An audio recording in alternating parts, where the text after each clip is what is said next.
여러분은 유튜브 부업 영상에 당했습니다. 이제 그만 당하고 더 늦기 전에 현실적인 부업을 시작해야 합니다. 정말 간절하게 추가 소득이 필요한 분들이 많으신데요. 유튜브를 보면 AI 부업이니 자면서도 돈을 벌 수 있다니 하며 현혹하는 영상들이 너무 많습니다. 저도 돈을 벌기 위해 별짓을 다 해봤던 사람으로서 너무 안타까운 마음에 영상을 만들었습니다. 만약 여러분이 3개월 이상 부업을 찾았지만 수익 한번 하지 못하고 부업을 찾는 중에 이 영상을 보셨다면 여러분은 전생에 나라를 구한 겁니다. 오늘 이 영상으로 여러분의 소중한 시간을 최소 3개월은 아낄 수 있고요. 제가 6년 동안 꾸준히 수익을 냈던 방법도 모두 알려드리겠습니다. 지금 바로 시작할게요. 여러분이 직장에 다닌다면 저와 비슷한 경험을 하셨을 겁니다. 물가는 오르는데 월급은 오르지 않고 돈이 더 필요해서 부업을 찾는데 정작 돈을 벌게 해주는 건 없습니다. 맞나요? 저도 직장을 다니면서 돈을 더 벌기 위해 여러 가지 부업을 해봤습니다.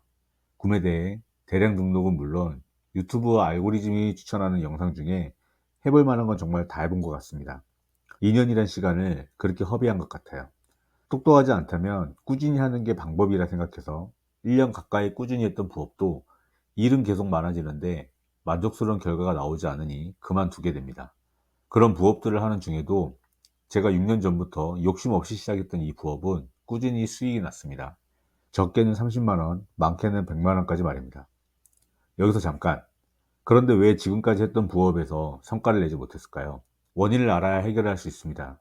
지피지기 백전백승이니 저를 포함해서 여러분이 지금까지 부업을 하면서 실패했던 이유와 부업을 고르는 3가지 방법에 대해 빠르게 알아볼 테니 집중하세요. 먼저 유튜브에서 알려주는 부업을 실패한 이유 3가지입니다. 첫째, 과장된 기대와 현실적인 괴리. 둘째, 현실적인 전략 부족. 셋째, 시간과 자원의 과소평가. 자세한 설명은 굳이 하지 않아도 아실 테니까 패스하겠습니다. 성공하는 부업 선택 방법 3가지를 바로 알아볼게요. 메모해 두셨다가 적용해 보시기 바랍니다. 첫째, 자신의 강점과 관심사를 고려할 것. 둘째, 검증된 비즈니스 모델을 연구하고 실제 가능성을 분석할 것. 셋째, 작게 시작하고 데이터 기반으로 천천히 확장할 것. 말씀드린 내용이 많으니 이 내용은 따로 설명드리기보다는 잠시 후 제가 알려드리는 부업과 연관해서 천천히 고민해 보시면 좋겠습니다. 저는 핸드메이드 작품을 판매해서 꾸준히 수익을 내고 있습니다.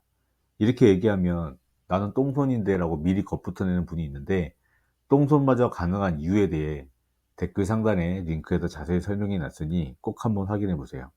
3분이면 기회를 잡을 수 있는데 이 기회를 놓치시면 아쉽잖아요. 저는 핸드메이드 중에서도 팔찌를 판매해서 꾸준한 수익을 내고 있습니다.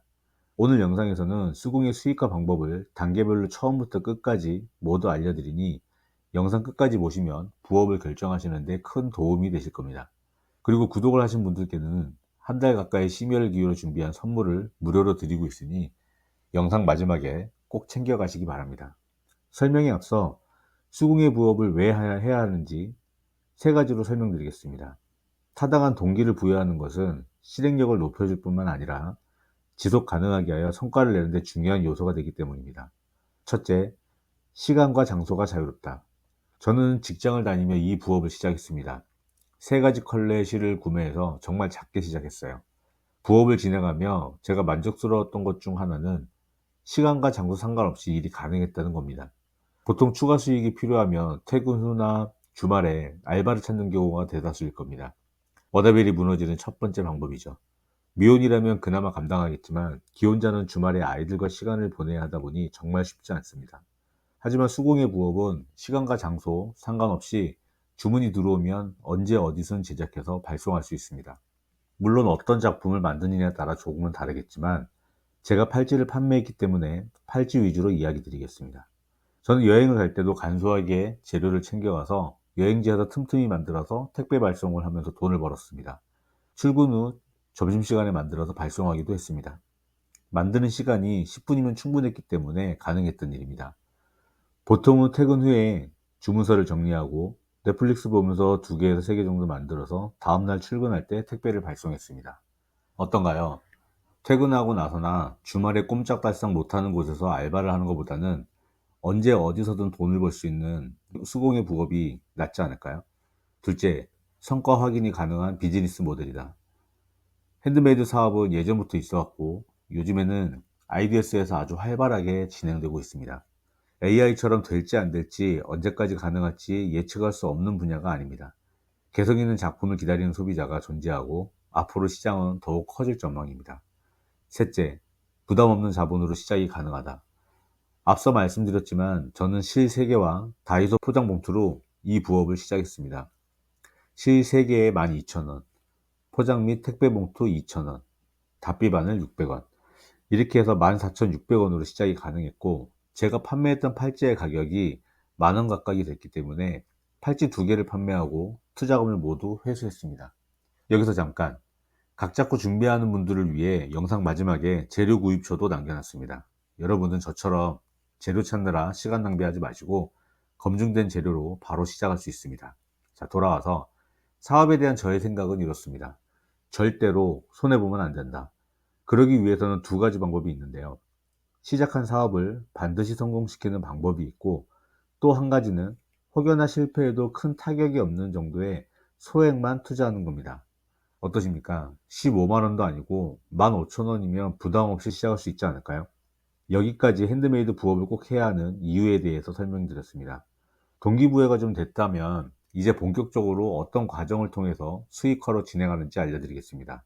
5단계로 요약해 놓은 방법을 댓글 상단에서 확인이 가능하니 영상을 다 보신 분은 참고해 보세요. 첫째, 시장조사. 우선 어떤 작품을 만들지 기획을 하기 위해 아이디어스 사이트를 열어놓고 편하게 둘러봅니다. 예전에 만들어 본 경험이 있거나 가능하겠다고 생각되는 건 캡처해서 저장을 합니다. 어느 정도 좁혀졌다면 10개 정도 저장하면 되고 어떤 걸 만들면 좋을지 잘 모르겠으면 20개 정도 저장을 합니다. 저장한 이미지를 확인하면서 응용 및 아이디어를 생각합니다. 시장 조사하는 방법을 자세하게 다룬 영상이 있으니 위 영상을 확인해 보세요. 둘째, 작품 제작 후 촬영하기. 어떤 작품을 만들지 결정했다면 재료를 주문하고 직접 만들어 봅니다. 의외로 시간이 많이 걸리는 단계입니다. 왜냐하면 원하는 재료를 찾는 게 늦어질 수도 있기 때문입니다. 한 번 정도는 해당하는 자료를 전문적으로 취급하는 도매처를 방문해서 직접 소재를 만져보고 확인하는 것을 추천드립니다. 서울의 동대문, 남대문, 광장시장 등을 예로 들 수 있습니다. 촬영의 경우는 짧게 이야기하기에 너무 큰 주제긴 합니다. 추후 영상으로 다시 다룰 예정이니 이번 영상에서는 중요한 포인트만 알려드리겠습니다. 촬영에서 가장 중요한 것은 빛입니다. 되도록이면 태양빛, 즉 자연광을 이용하는 것을 추천드립니다. 어쩔 수 없이 실내에서 자연광 없이 촬영을 해야 한다면 촬영용 라이트를 사용하시면 되는데 요즘은 다이소에서도 쉽게 구매를 할 수 있습니다. 소품을 이용한다면 작품 사진을 더욱 매력적으로 찍을 수 있습니다. 꽃, 영문책, 안경, 나무 받침대 정도를 추천드리며 아이디어스를 둘러볼 때 다른 작가들은 어떻게 사진을 찍었는지 참고하시면 도움이 될 겁니다. 착용한 사진이나 실제로 작품이 사용되어지고 있는 사진도 찍어서 사용하면 도움이 됩니다. 대략 이 정도의 사진을 찍어서 판매를 준비하시면 됩니다. 셋째, 판매 플랫폼 가입. 대부분의 판매는 스마트 스토어와 아이디어스에서 이루어집니다. 오늘 영상에서는 가장 질문을 많이 한 부분 위주로 설명해 드리겠습니다. 우선 스마트 스토어는 사업자 등록 없이도 가입이 가능하며 바로 판매가 가능합니다. 또한 통신 판매 신고에 대한 부분도 함께 챙겨봐야 됩니다. 초반에 진입 시에는 크게 신경 쓰지 않아도 되는 부분입니다. 다음은 통신 판매업 신고를 하지 않아도 되는 경우입니다. 첫째, 작년 거래 건수가 50건 미만일 때. 둘째, 간이가세자에 해당할 때. 제가 경험한 바로는 결국 부업은 돈을 벌기 위해서 시작하는데 50건 미만으로 거래해서는 돈이 되지 않습니다. 초반에는 상관없지만 성장을 염두에 두고 사업자와 통신 판매업을 준비하시는 게 좋다는 의견입니다. 다음 플랫폼은 바로 아이디어스입니다. 아이디어스는 이미 사용자가 500만 명이 넘어선 핸드메이드 대형 플랫폼입니다. 무언가 판매를 하려면 소비자가 있는 곳으로 가야 하는 게 기본 상식이니 아이디어스를 이용하지 않을 수 없습니다. 하지만 여기서 한 가지 벽을 마주하게 됩니다. 스마트 스토어는 가입 후 바로 판매가 가능하지만 아이디어스는 작가 신청을 해서 합격을 해야 판매 활동이 가능합니다. 많은 분들이 여기서 어려움을 겪고 계신데 아이디어스 작가 6년차의 경험으로 아이디어스 입점 노하우 소책자를 준비했습니다. 제가 합격했던 노하우와 인터넷에 검색하면 나오는 정보를 분석해서 새로 작성했습니다. 잘못된 정보를 드리지 않기 위해 한 달 가까이 심혈을 기울여서 작성했거든요. 새로운 도전을 하시는 분들을 위해 무료 나눔하고 있으니 이벤트가 종료되기 전에 아래 고정 댓글을 확인해 보세요. 아이디어스 입점 심사는 한번 탈락하면 한 달이라는 시간을 기다린 후 재신청이 가능하기 때문에 처음 시작할 때 반드시 온 힘을 다해서 정확하게 제대로 준비해야 합니다. 넷째, 업로드 후 판매 시작. 우선은 스마트 스토어에 작품을 등록해서 판매를 시작한 뒤에 아이디어스 입점을 전략적으로 준비해야 합니다.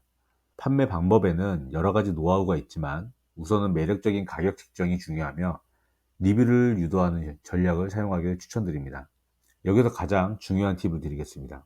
많은 분들이 완벽한 작품과 완벽한 사진, 완벽한 상세 페이지를 고민하느라 정작 시작도 못하고 지쳐버리는 경우가 허다합니다.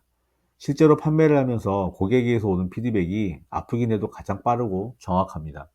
그런 과정을 거치며 사진도 예쁘게 수정하고 상세 페이지도 더 매력적으로 수정하면 됩니다. 그러니 절대 완벽하게 하려 하지 마시고 완성하는 것에 목표를 두시기 바랍니다. 작품을 만들었다면 사진을 딱 6장만 찍어서 바로 등록해 보세요. 다섯째, 주문 들어오면 제작 후 발송. 주문이 들어오면 컬러와 수량을 파악해서 제작하면 됩니다. 완성된 작품은 미리 준비한 포장지에 넣고 안전봉투에 넣어서 택배로 발송하면 됩니다. 초반에는 다이소 포장지와 안전봉투를 이용하면 되고 택배는 편의점 택배로 충분합니다. 처음 하시는 분이라면 택배 발송도 부담이 될 겁니다. 반송이나 교환 같은 부분에 쫄아 있을 수 있는데 일단은 그런 거 신경 쓰지 마시고 보내는 것만 신경 쓰세요. 여기서 팁 하나 드릴게요. 택배 발송할 시에는 로지아이 어플을 사용해서 미리 예약을 하고 편의점에 접수를 하면 보다 편하게 발송이 가능합니다. 이렇게 작품을 만들어서 판매하는 과정까지 알려드려도 쉽게 엄두를 못 내는 분들이 많습니다. 아직 해보지 않아서 경험이 없을 뿐 누구나 가능한 일인데도 말입니다. 그렇다 보니 다시 유튜브에서 AI 부업을 서성이시는 분들이 계신데 정작 AI 부업의 실체를 모르고 있다는 게 안타까운 심정입니다. AI 부업의 실체와 오늘 설명드린 부업에 사용하는 재료와 판매처는 앞에 보이는 영상을 클릭하시면 이어서 설명드리겠습니다.